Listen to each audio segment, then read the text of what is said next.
We're not going to have a target per se. Do you understand what I'm saying? It was, to say the least, a surprise.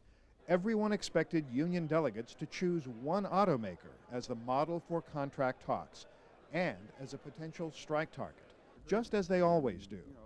Instead, the United Auto Workers' new president, Steve Yokich, revealed there would be no single target at this time. I'm not using the word target. We're going to let you know who the company we're going to proceed with. As long as all three companies are moving, you think we're going to go crazy?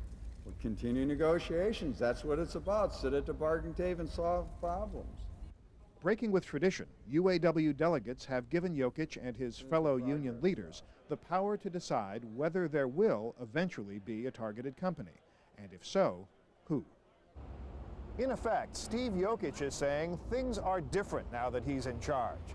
But it's also a clear sign of improved relations between the UAW and the Big Three. Typically, the unions would select one company to set the pattern for contract talks. This time, most insiders have considered Chrysler as the likely target.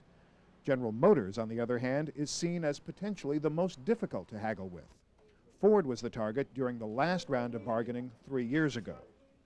Industry analyst David Andrea says today's announcement is a sign of progress. It shows that while we talk about the Big Three as one entity, that in fact they are three separate companies dealing with their own separate issues. But none of this changes the September 14th deadline. That's the day current auto contracts expire, and if no agreement is reached by then, a strike is definitely still possible. Terry Phillips, CBS News, Detroit.